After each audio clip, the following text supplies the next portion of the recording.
Grade 3 and 4, kita ketemu lagi hari ini. Dan hari ini kita akan memuji Tuhan, kita akan memuliakan Tuhan. Oke, Miss Dea mau kalian semua memberikan yang terbaik yang bisa kalian lakukan. Oke, sebelum kita mulai chapel, semuanya lipat tangannya, tutup matanya, kita berdoa. Yuk kita berdoa, mari kita berdoa. Tuhan Yesus yang baik, we are so grateful for today.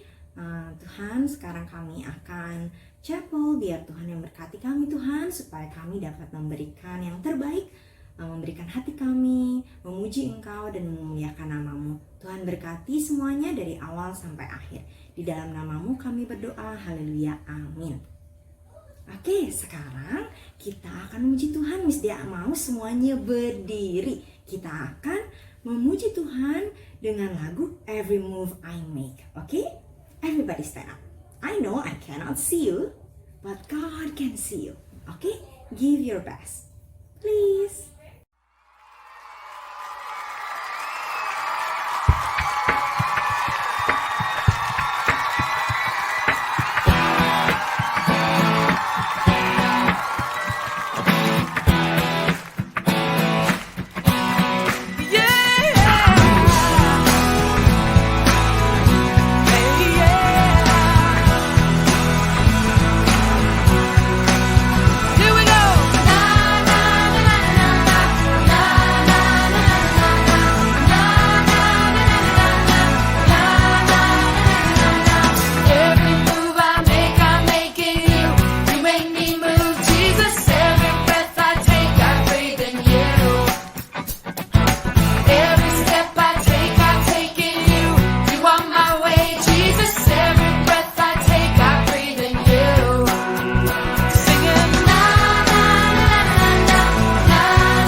Nah gitu dong, bagus.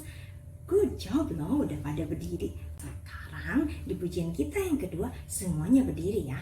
Because we will give our best for Jesus. Oke, kita pujikan bersama-sama lagu pujiannya itu Praise Ye the Lord. Yuk semuanya berdiri ya. And give your best for Jesus.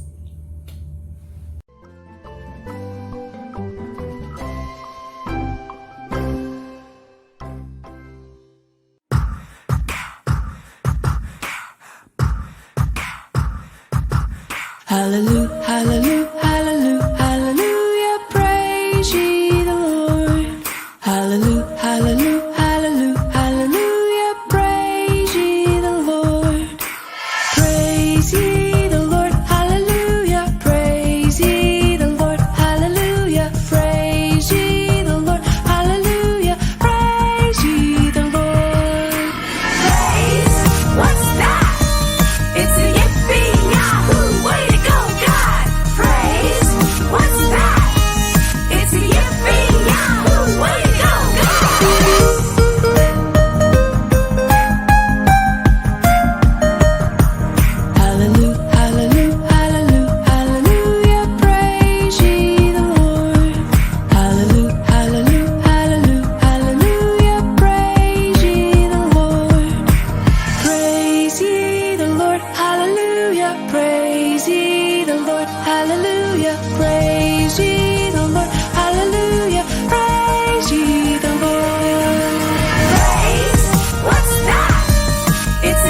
And that one is so much better. And that's very nice. Oke, sekarang semua lipat tangannya, tutup matanya. Kita mau berdoa. Kita akan mendengarkan firman Tuhan yang dibawakan oleh Mr. Hans. Oke, semuanya berdoa. Semuanya lipat tangannya, tutup matanya. Yuk kita berdoa. Tuhan Yesus, sekarang kami ready. We are ready to listen to your words. And please bless our hearts. Please bless also our minds.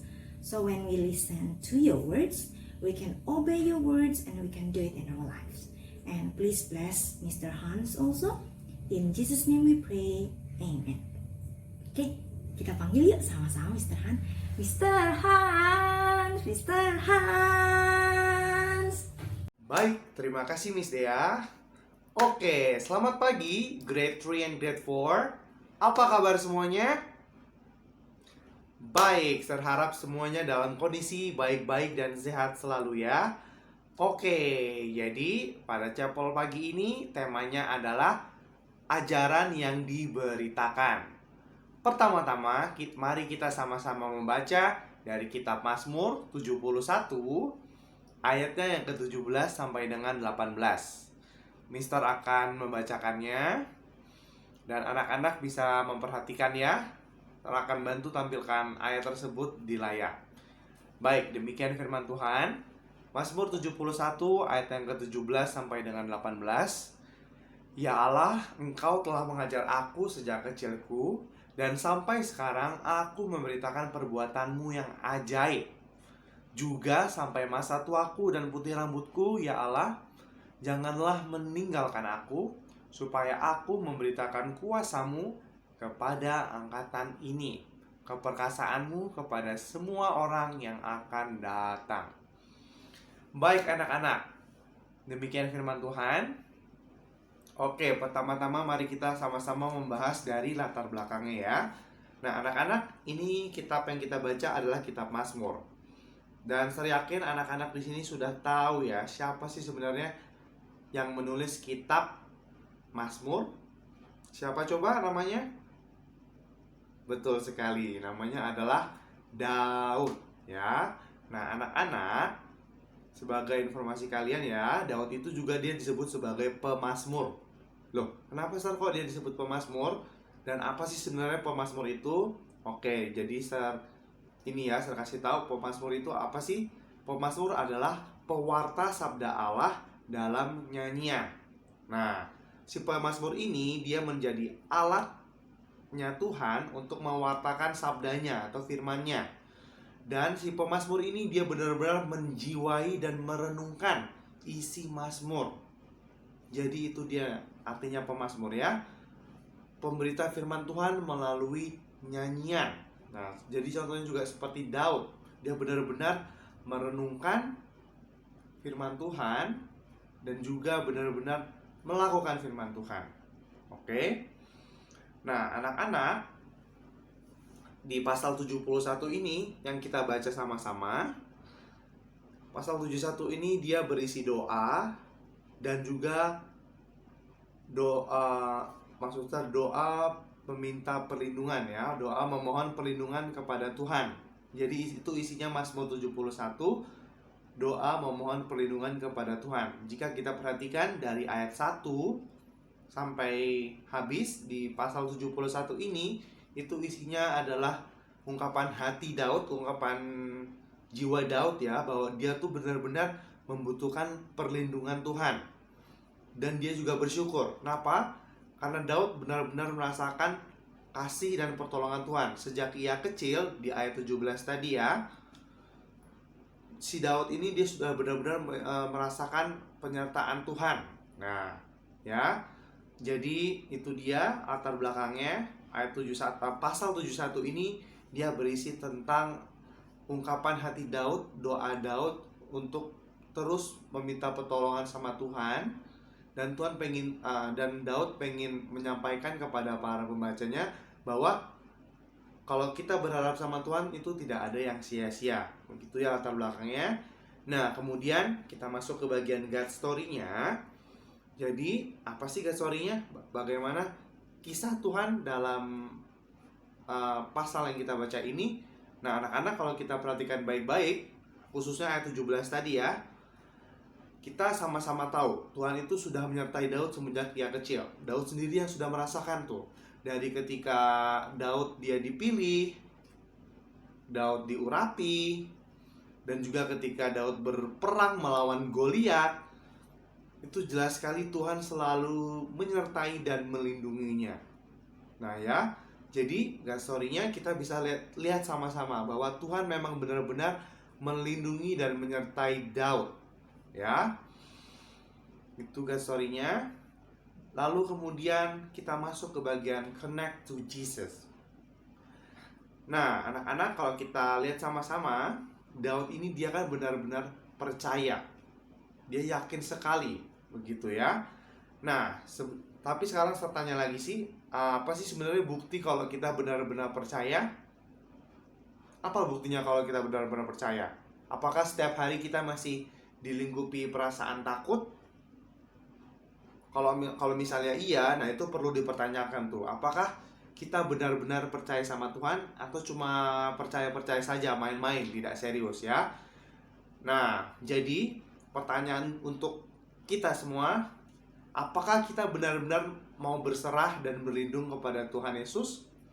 Apakah kita hanya percaya, oh iya Tuhan Yesus, Engkau adalah juru selamatku, tapi setiap hari kita masih khawatir, kita masih takut terus berkelanjutan terus-menerus.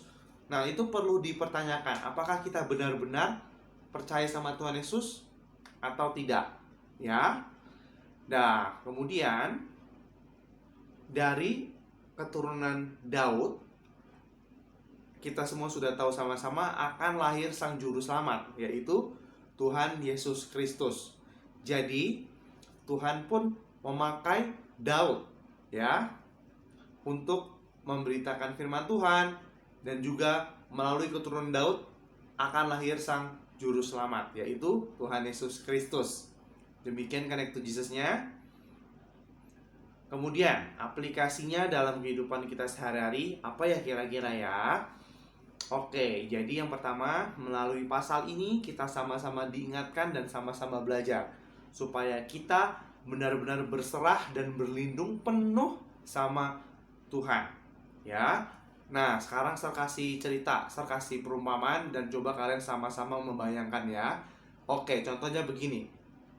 Kita punya barang favorit. Nih, misalnya Mr. Hans punya mainan favorit. Nah, Sir mau menitipkan mainan favoritnya Sir ini ke sahabatnya Sir. Seseorang yang bisa Sir percaya dan Sir yakin orang tersebut bisa menjaganya dengan baik. Kemudian, oke, Sir sudah menitipkan barang tersebut kepada dia, kepada sahabatnya Sir. Nah, terus setelah beberapa lama, Sir cek lagi barangnya Sir, mainan favoritnya Sir. Oh, ternyata barangnya terjaga dengan baik, begitu ya. Nah, kalau dipikir-pikir, coba kalau misalnya kalian juga menitipkan suatu barang ke sahabat kalian, pasti kan kalian merasa nyaman, tenang, dan kalian nggak khawatir lagi. Pasti kita akan nggak ada rasa khawatir lagi, karena kita percaya sama sahabat kita bahwa dia akan menjaga dan merawat barang itu dengan baik. Dan pastinya kita akan bahagia dan sejahtera kan? Nah, anak-anak, apalagi Bapa di surga. Kalau kita benar-benar menyerahkan, menitipkan, mempercayakan hidup kita kepada Allah Bapa di surga, Dia, sang Bapa di surga kan itu adalah pencipta seluruh dunia ini. Dia adalah raja atas segala raja. Jadi, kalau kita benar-benar menyerahkan, menitipkan, percaya hidup kita kepada Tuhan, Sang Maha Kuasa, nah pastilah hidup kita akan dipelihara, hidup kita akan dilindungi. Oke? Itu dia anak-anak. Jadi, diingatkan kembali, aplikasinya adalah supaya kita benar-benar berserah penuh dan kita berlindung sama Allah Bapa di surga. Kita meminta perlindungan dan pertolongannya dalam kehidupan sehari-hari. Dan saya yakin, dan itu pun juga janji Tuhan sendiri, barang siapa yang berlindung sama Tuhan, pasti Tuhan akan sertai dan hidupnya pasti akan dipelihara. Ya anak-anak, jadi seperti pemazmur, kita diingatkan terus supaya kita tetap memohon perlindungan kepada Tuhan. Bahkan di ayat yang ke-18 dibilang apa? Dibilang pemazmur dia memohon perlindungan kepada Tuhan sampai masa tuanya. Ya. Sampai nanti suatu hari nanti mungkin rambut kita akan memutih. Tuhan mau kita supaya tetap bersandar dan berlindung kepadanya. Ya. Oke, kemudian aplikasi yang kedua yaitu supaya kita sebagai orang percaya yang sudah tahu ajaran yang diberitakan, ajaran Tuhan yang benar, adalah supaya kita bisa juga membagikan hal tersebut kepada orang lain. Jadi maksudnya apa? Setelah kita tahu bahwa memang setiap saat kita harus meminta perlindungan dan penyertaan Tuhan, kita juga mengingatkan ke orang lain. Contohnya dari orang yang ada di sekitar rumah kita, mungkin dari papa, mama, koko, cece, nenek, kakek, pokoknya yang ada di sekitar kita, kita juga terus mengingatkan kepada mereka supaya untuk terus-menerus berdoa meminta pertolongan dan perlindungan kepada Tuhan. Ya, itu dia. Jadi anak-anak, aplikasi yang pertama adalah supaya kita sendiri berserah dan berlindung penuh kepada Tuhan, supaya hidup kita terus dipelihara. Dan juga yang kedua, supaya kita juga mengingatkan ajaran Tuhan tersebut kepada orang lain, supaya orang lain tersebut juga semakin terus diberkati dan mereka ingat bahwa dalam hidup ini memang kita harus terus bersandar dan berlindung kepada Tuhan. Oke, demikian chapel hari ini anak-anak. Sampai jumpa di lain kesempatan ya. God bless you. Bye-bye.